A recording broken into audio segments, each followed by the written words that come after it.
In 2016, the cover of Tatler magazine made a declaration that anointed 20-year-old Lady Amelia Windsor the most beautiful member of the royal family. For a girl 43rd in line to the throne, this should have been a triumph. Instead, it was a curse. In the rigid, emotionally sterile world of the British monarchy, beauty is not a qualification. It is a liability. It is a distraction from the only currency that truly matters, duty. That headline meant to launch her instead became her cage, instantly branding her as an individual in a system that demands absolute conformity. This is the story of a 21st century paradox. A woman born with the most famous last name in the world, yet deemed so irrelevant by the firm that she was publicly snubbed and cut from the guest list of her own cousin Prince Harry's wedding. This is the story of what happens when the old royal world, a world of quiet, grinding duty, has no place for you, no role, and no future. It's the tragedy of a woman who, having been functionally exiled by the old monarchy, was forced to create her own. A new kingdom built on Instagram, Dior sponsorships, and the very visibility her family despises. The blueprint for Amelia's glamorous, quiet, and devastating rebellion wasn't drawn by her. Her story doesn't truly start in the 1990s, in the glare of the Diana-era paparazzi or the dawn of the internet. No, to find its origins, we must go back. We must start with the man whose entire life is the original crushing blueprint for the world she is so desperately and successfully rejecting, her grandfather, the other Prince Edward. Amelia's story doesn't even begin with her grandfather's birth. It begins with his father's death.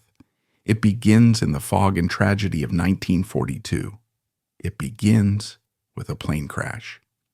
On a stormy August day, a short Sunderland flying boat took off from Scotland, carrying Prince George, Duke of Kent. He was the youngest brother of the King, George VI.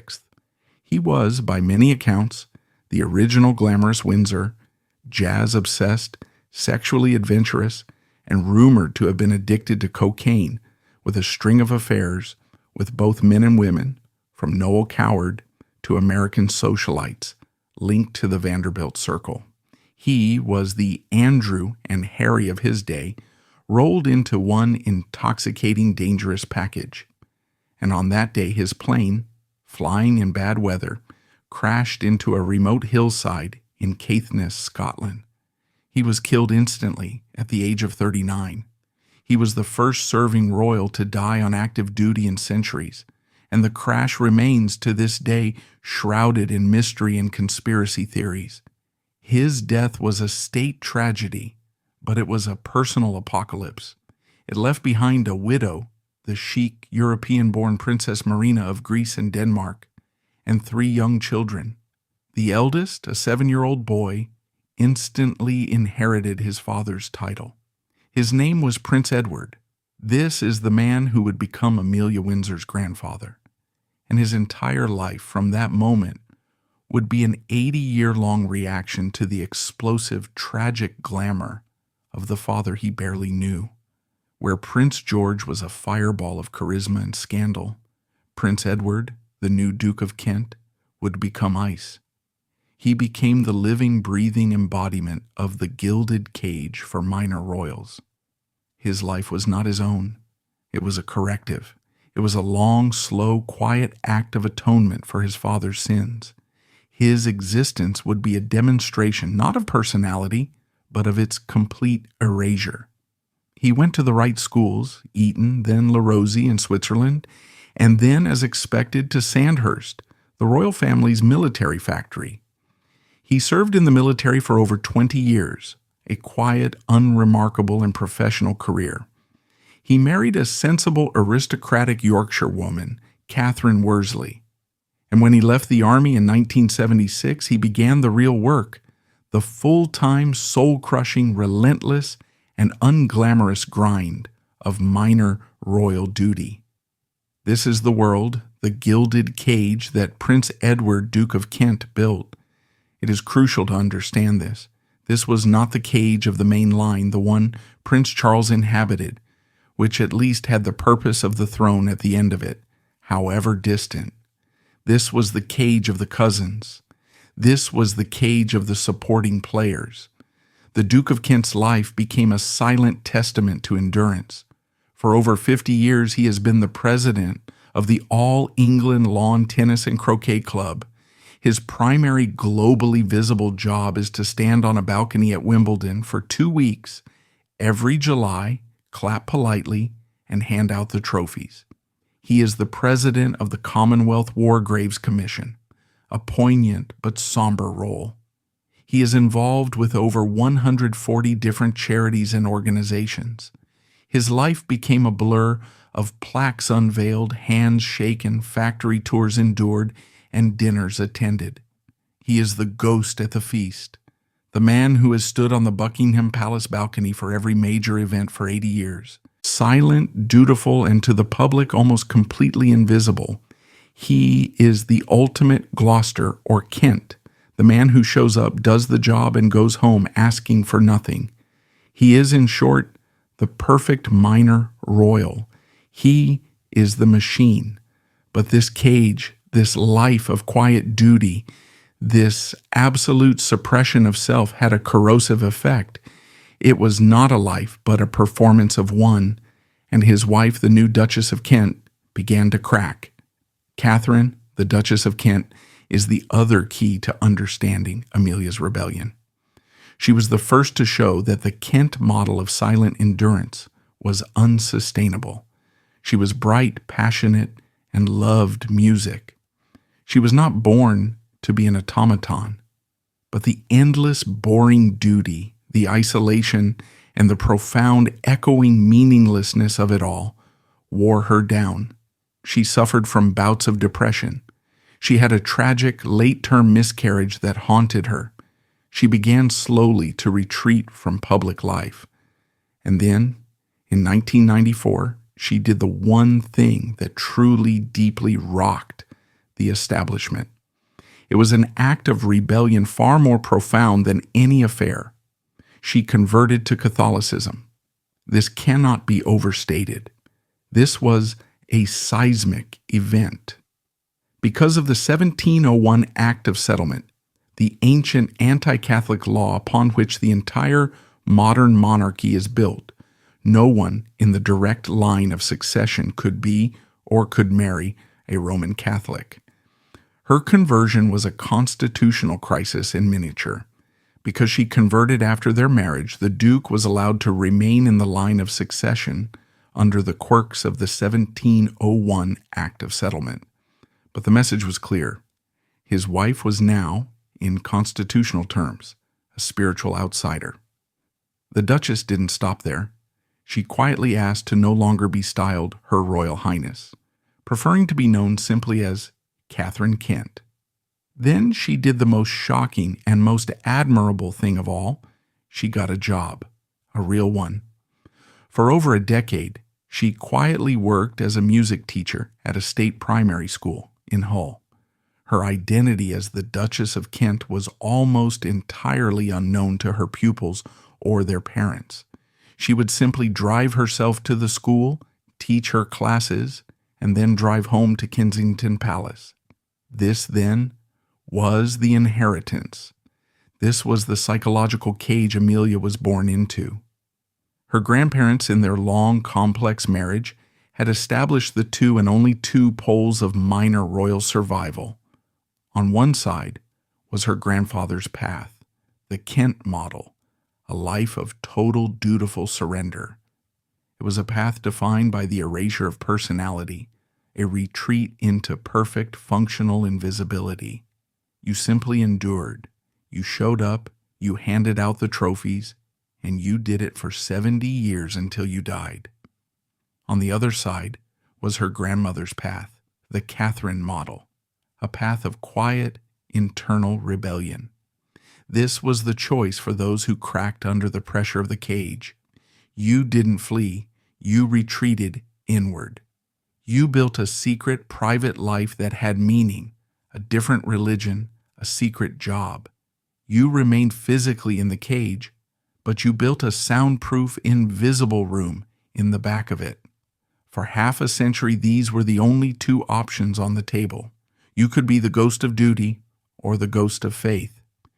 Into this world of silent surrender and secret rebellion, a new generation of Kents was born. The Duke and Duchess had 3 children, and their eldest son, the man who would inherit this impossible choice, was George Windsor, Earl of St. Andrews. He is Amelia's father. And he too is defined by this conflict. He did not follow his father's path.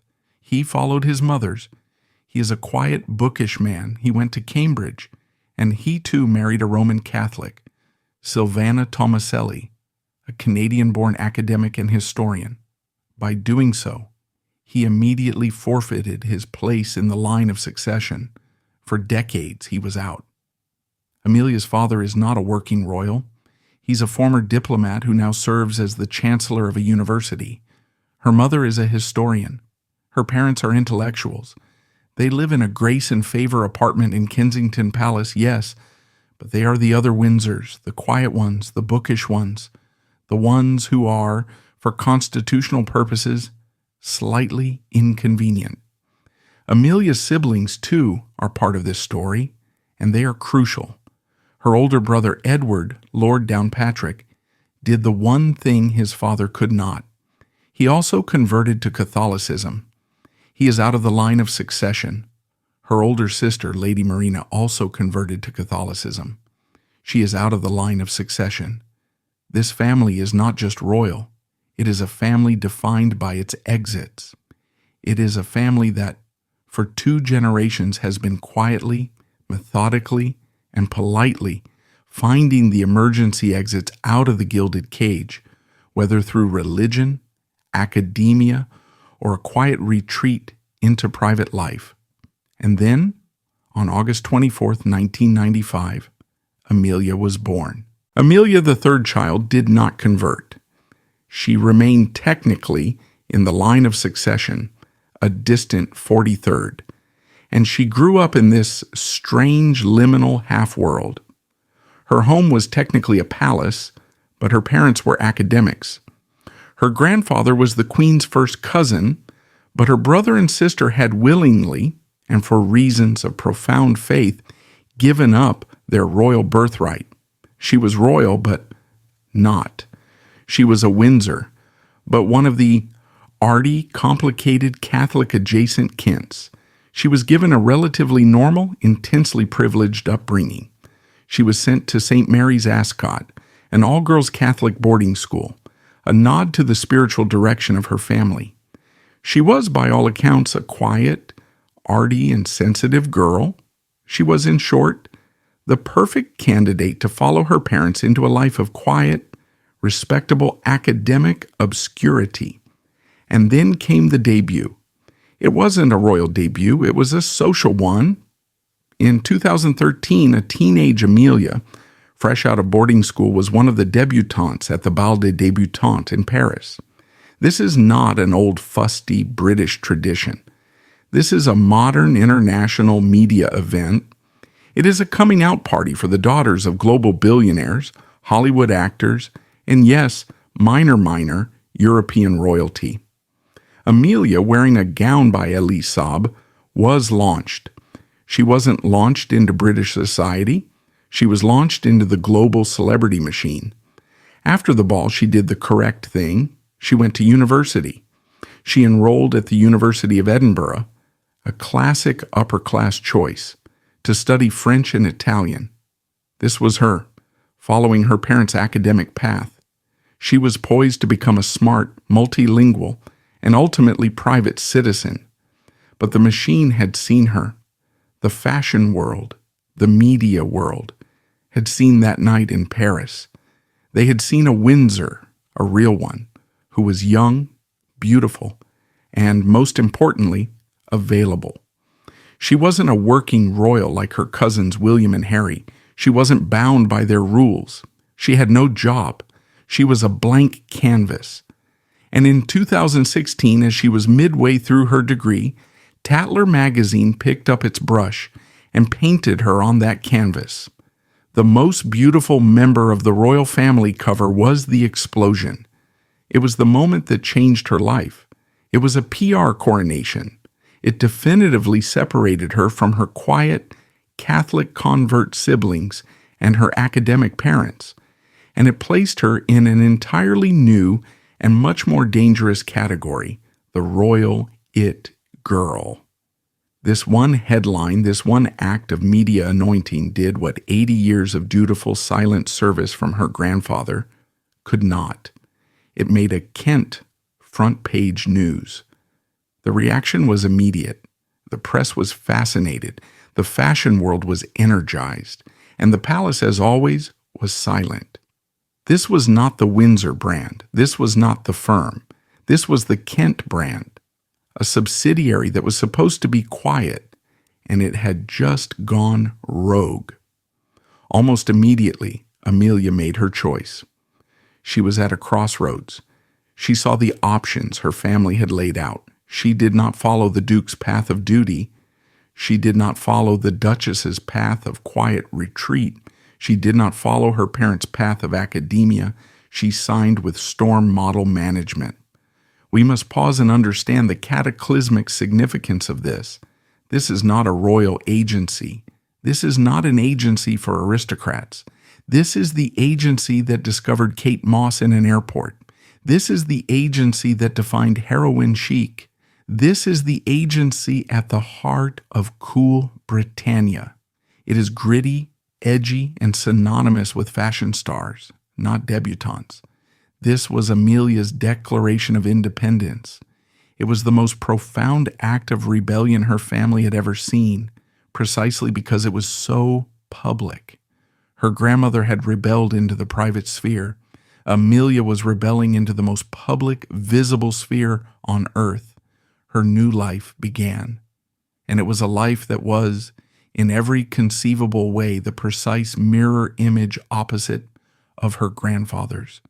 His life was duty and silence. Hers would be fashion and Instagram. And the brand was Amelia Windsor. In 2017, she walked in her first major international show, Dolce & Gabbana, in Milan. This, again, was not a random choice. This was a strategic masterstroke, whether by her or her new management. Dolce & Gabbana at that time were not hiring traditional models. They were running a massive global campaign built on millennial royalty and legacy. They put the children of stars, Jude Law's son, Cindy Crawford's daughter, Sean Combs's son, Pamela Anderson's son, on the catwalk. By walking in that show, Amelia was making a profound tectonic statement. She was saying, I am not in the same category as my cousins, William and Harry. I am in the same category as Kaya Gerber and Rafferty Law.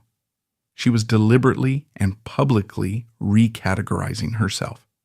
She was not a royal. She was a legacy brand. She was putting herself in the same box as the children of Hollywood, not the children of the monarchy.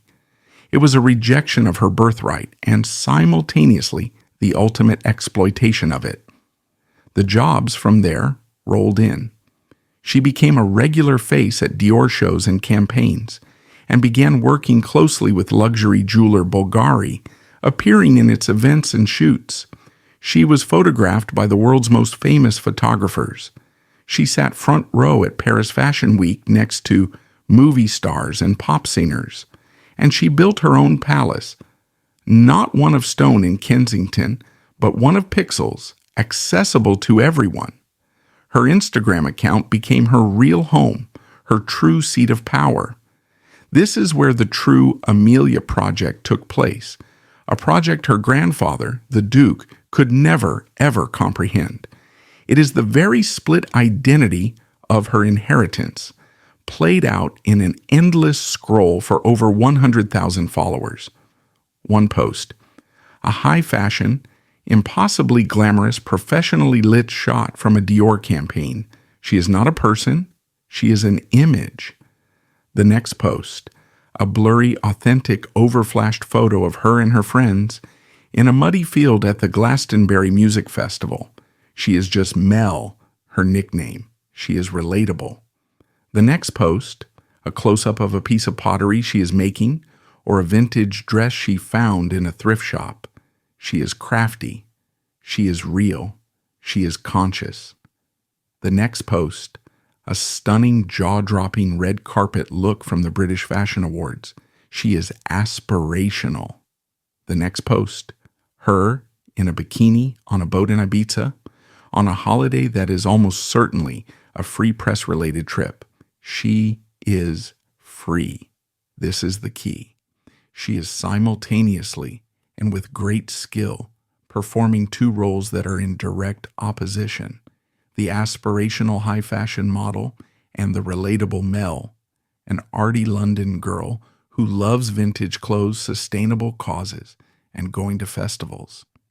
She had found a way to be both the glamorous, beautiful royal of Tatler and the normal girl, her family, in their own academic, bookish way, had always tried to be. She was monetizing the paradox. Her new job was a performance, just as her grandfather's was. But the contrast is almost comical in its extremity. Her grandfather's job as president of the All England Lawn Tennis Club was to sit in a box in a suit and tie in the blazing July sun and watch 8 hours of tennis politely. His job was to maintain a perfect, pleasant neutrality.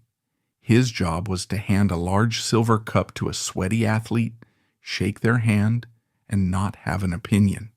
Amelia's new job, working with brands like Bulgari, was to post a picture of herself on a yacht, wearing a 50,000-pound diamond necklace with a caption about dreaming. Her grandfather's job was to suppress his identity. Her job was to sell her identity. Her grandfather's work was defined by its profound grinding boredom. Her work was defined by its profound curated glamour. This new life was a spectacular success. By 2017, she was a fixture in the pages of Vogue, Harper's Bazaar, and of course, Tatler. She was, by all metrics, the most successful Kent in a generation. She had done what her entire family for 80 years had failed to do. She had made the name Kent relevant. She had made it cool. But this new life had a cost. This rebellion had consequences. And the bill for this glittering new branded life came due on May 19th, 2018. This was the date of Prince Harry's wedding to Meghan Markle. It was not just a family wedding. It was the biggest royal event in a decade, a global spectacle, a moment that was meant to signal the future of a new, modern, inclusive monarchy. And as the 600 invitations were sent and the guest list was analyzed, the press and the world noticed a glaring, brutal, and very public omission. Lady Amelia Windsor was not invited. Let that sink in. This was not a small private family affair. This was a wedding that included Oprah Winfrey, George Clooney, and the cast of the TV show Suits. There was room, but Lady Amelia, the most beautiful member of the royal family, was not there. Her older sister, Lady Marina, was not there. Her older brother, Lord Downpatrick, was not there. The entire younger generation of Kents, the rogue generation, was cut.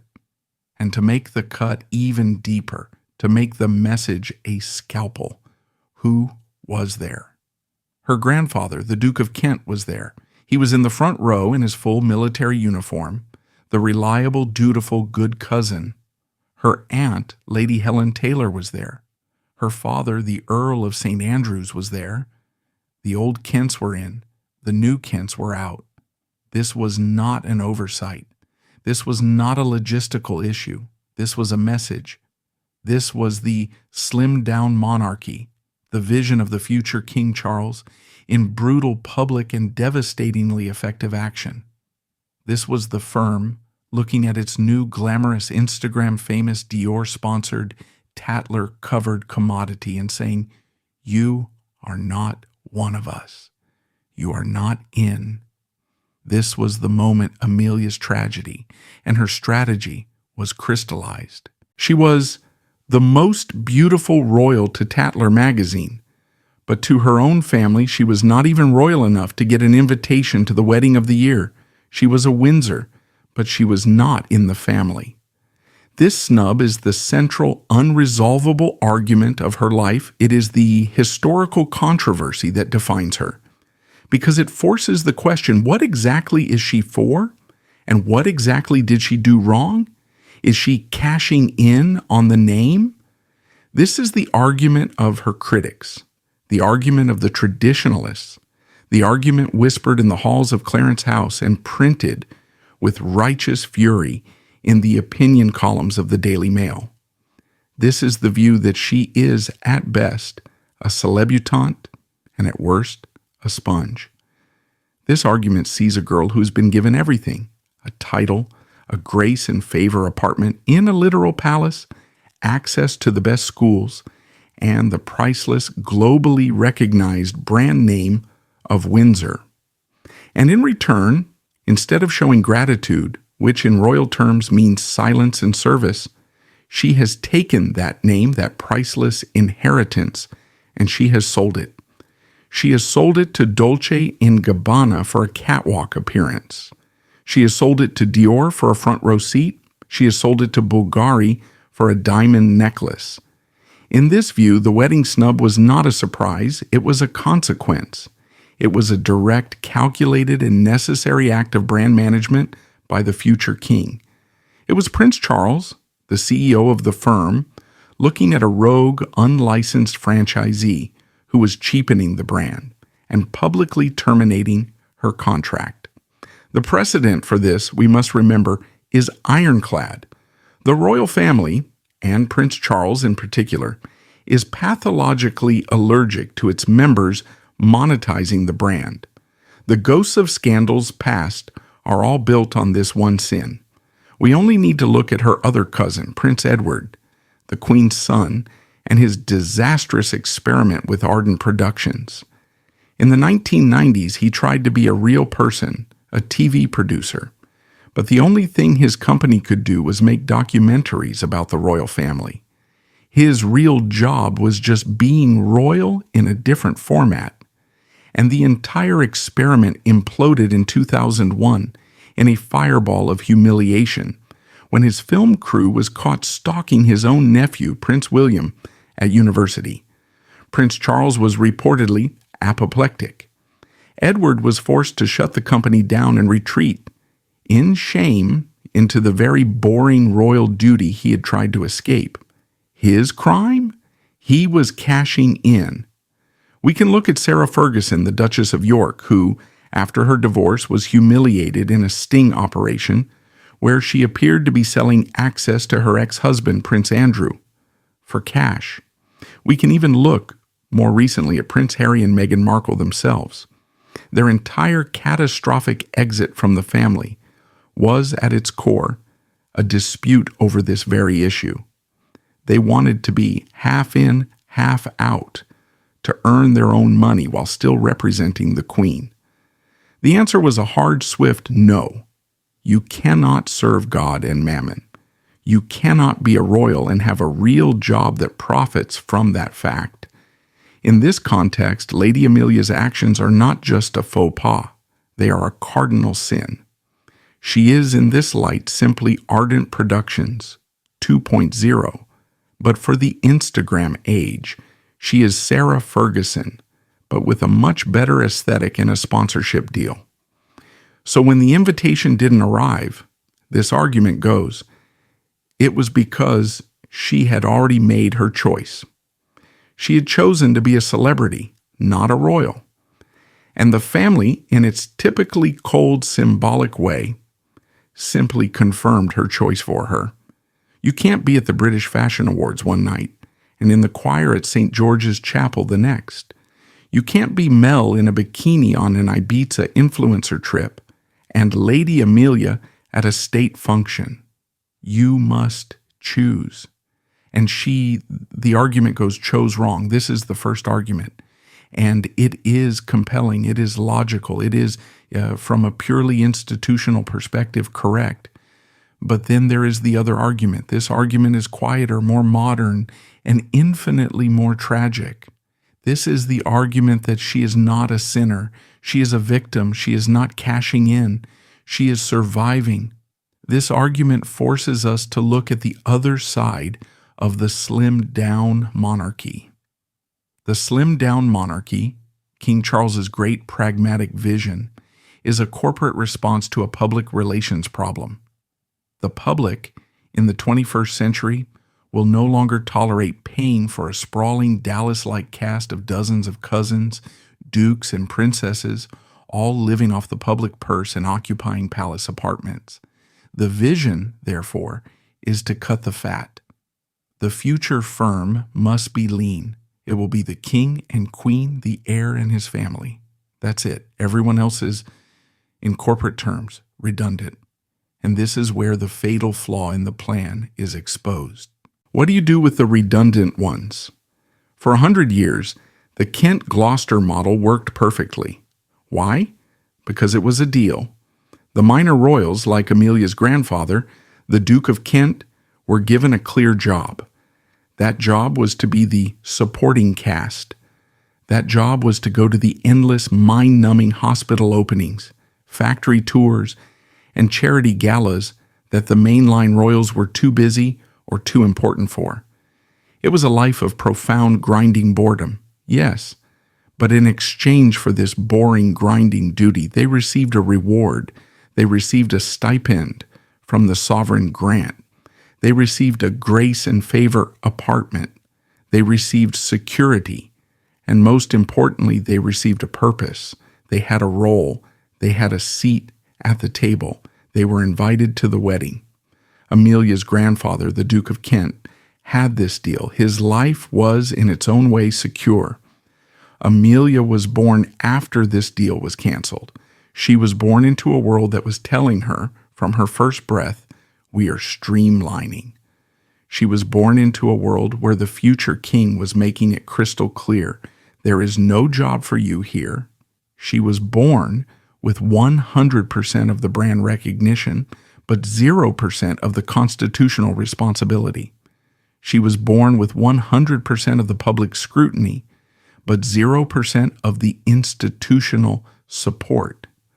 So when Tatler came knocking, when Store Model Management called, what precisely was she supposed to do? This is the heart of the modern royal paradox. What was her other option?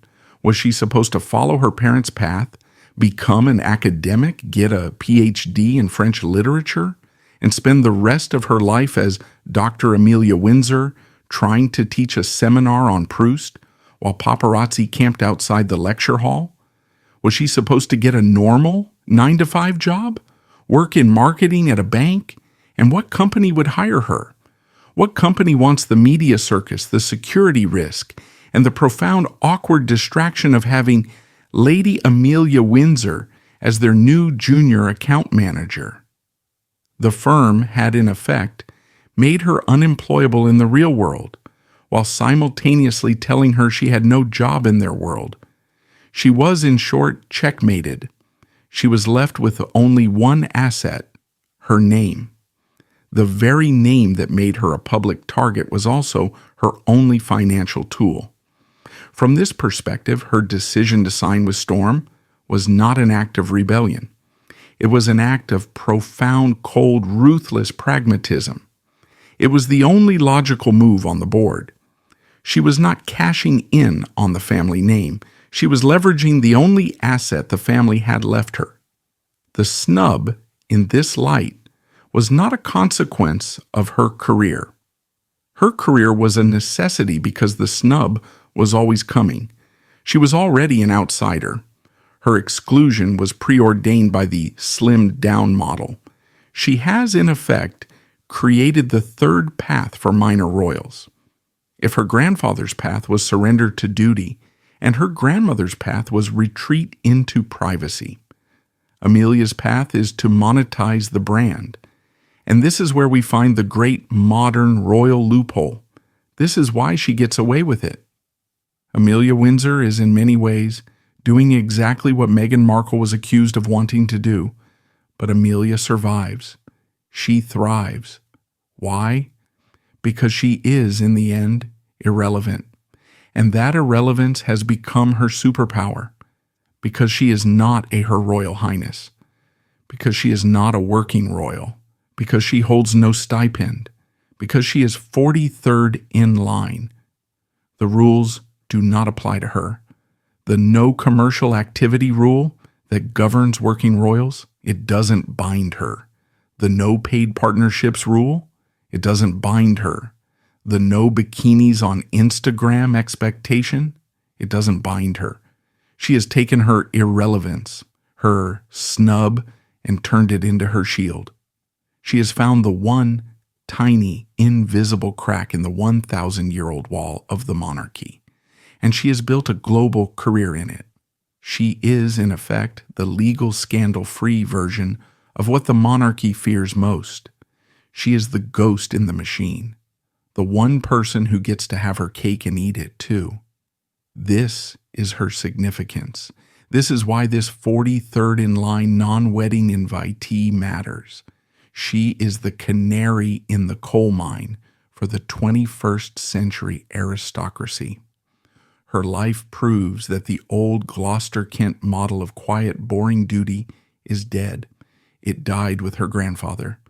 No one will ever do that job again. The new job is brand ambassador, and the brand is simply royalty. But this, too, is a cage. It is perhaps an even more brutal, more modern, and more psychologically damaging cage than the one her grandfather endured. The gilded cage of her grandfather, the Duke of Kent, was, for all its profound, grinding boredom, a fortress of certainty. It was a cage of physical duty. He had to show up. He had to shake the hands. He had to be silent. He had to, as the great royal historian David Carradine might say, be a decoration. His performance was one of absence. The absence of opinion, the absence of personality, the absence of self. But at the end of the day, at the end of the factory tour or the 75th anniversary dinner, his job was done. He could go home to his apartment in Kensington Palace, and his identity was not in question. He was the Duke of Kent. His role was secure. His title was for life. His performance, while crushing, was finite. Amelia's new cage is the precise opposite. It is not a cage of physical duty, but one of 24/7 psychological performance. It is the cage of the algorithm. It is the cage of the influencer. Her job is never done. She cannot clock off, because her identity is not her shield. It is her product. She must perform her life every single day for a global audience of 600,000 people, and the performance is infinitely more complex than her grandfather's. He had to perform disinterest. She has to perform authenticity, and this is the great toxic psychological burden of the modern celebrity. She must perform relatability from an inherently unrelatable position. She must post a messy hair, don't care selfie, knowing it will be analyzed by Vogue, and it must look effortlessly messy, not actually messy. She must perform authenticity while living a life that is, by its very nature, a curated, branded, and sponsored fabrication. She must perform effortless beauty in a world that is, for her, all about effort. The effort of the workouts, the diet, the skincare, the fittings. Her product is her image, and that product requires constant, relentless maintenance. Her grandfather's uniform was a military suit.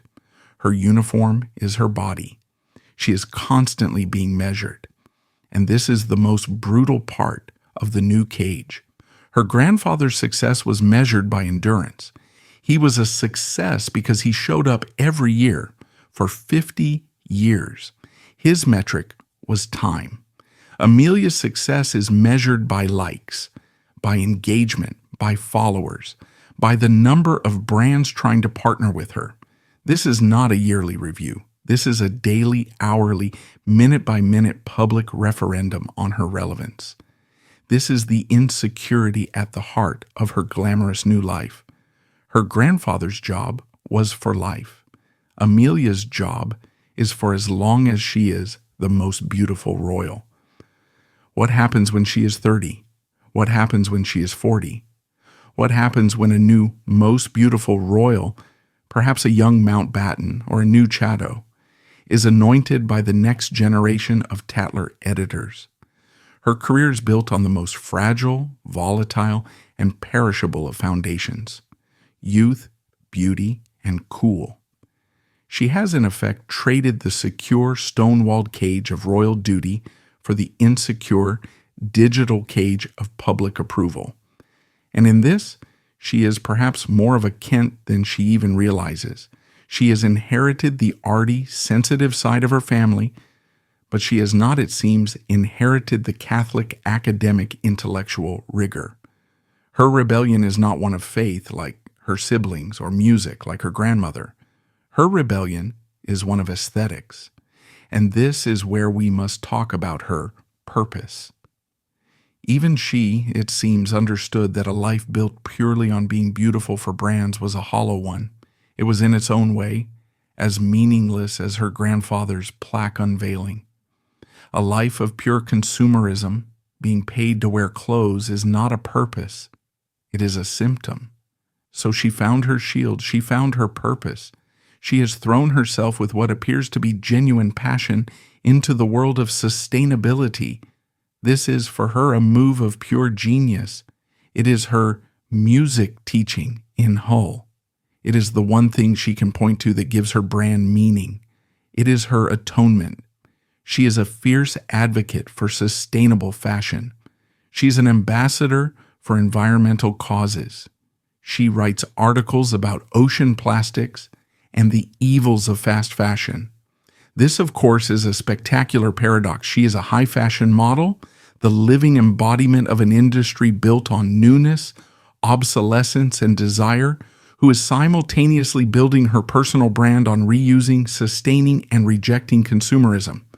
She will post one picture from the front row of a Dior show, the pinnacle of the $10,000 handbag industry.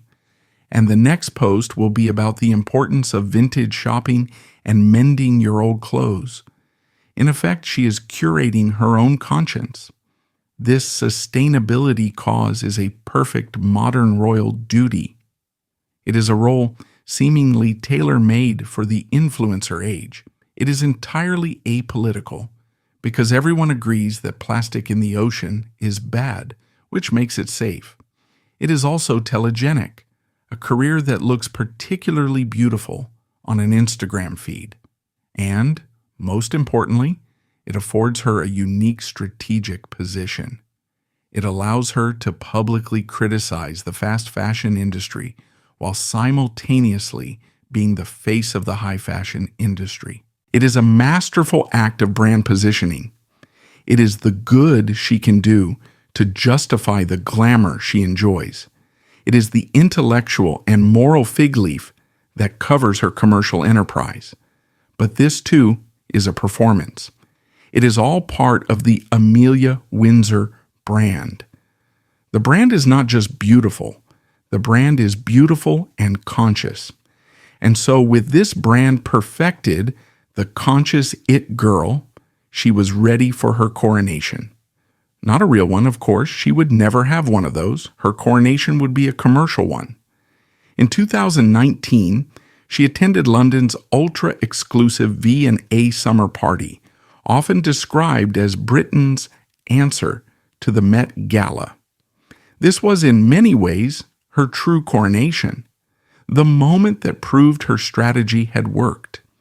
We must understand the difference between a Buckingham Palace state dinner and the Met Gala. They are, in the universe of power and celebrity, opposing poles.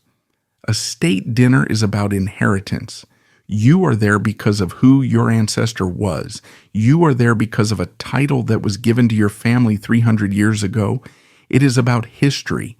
It is about the past. It is, by its nature, exclusive, cold, and unchanging. The Met Gala is about relevance. It is the ultimate intersection of celebrity, fashion, money and power. You cannot inherit a ticket to the Met Gala. You are not invited because of your grandfather. You are chosen. You are chosen by one person, Anna Wintour. You are chosen because you are relevant right now. It is about the present. And there she was, Lady Amelia Windsor, walking the red carpet, not as a minor royal, not as the Duke of Kent's granddaughter, but as Amelia Windsor, fashion, it girl, model, and brand. She had done it. She had successfully crossed over. She had escaped the gilded cage of her ancestors, and by doing so, had done what no minor royal had ever done before. She had made herself relevant to the global celebrity machine on their terms. She had lost her place in the palace, only to find her place on the most exclusive red carpet in the world. This, then, becomes the final complex and unresolvable argument about her life. When we look at Lady Amelia Windsor today, we are not just looking at a pretty girl in a nice dress. We are looking at the future. We are looking at a living, breathing paradox.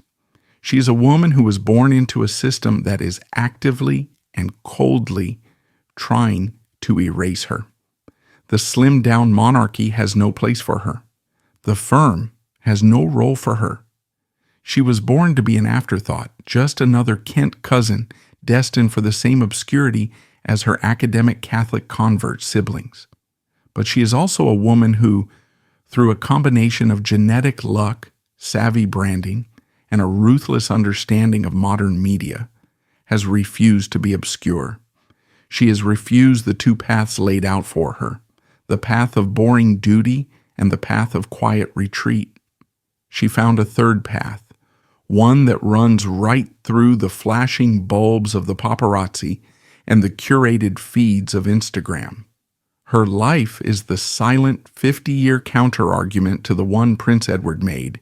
He, a far more senior royal, tried to have a real life and failed because his real life was still dependent on his royal one. His failure was public, humiliating, and total. He was forced to retreat, to surrender, and to survive by becoming invisible. His failure to be interesting became his ultimate success, his shield. Amelia's life is the opposite. She is surviving by becoming hypervisible. She is surviving by rejecting boring duty and embracing a glamorous ambition. And she is succeeding where Edward failed. Why? Because she is not senior. Because she is not Her Royal Highness. Because she is so irrelevant, she has become invincible. The firm cannot control her, because the firm has already cut her loose. She has nothing to lose, because she was never offered anything to begin with. The tragedy and the genius of Lady Amelia Windsor is that she has learned what her entire family, for 100 years, has been struggling with. She has learned that royalty in the 21st century is no longer about a function. It is about a brand. She has no power, but she has influence. She has no job, but she has a career. She has no palace, but she has a platform. She is the princess of Instagram. Her palace is a grid of curated photos. Her subjects are her followers. And her crown is a paid partnership with high jewelry brands like Bulgari. This is not a fairy tale. It is not a tragedy in the classic royal sense. It is a profoundly modern story. It is the story of a girl who had to lose her place in the palace to find her place in the world. She is not a princess who became a model. She is a Windsor who became a brand. And in the 21st century, in a slimmed-down world, that may be the only way for a minor royal to survive.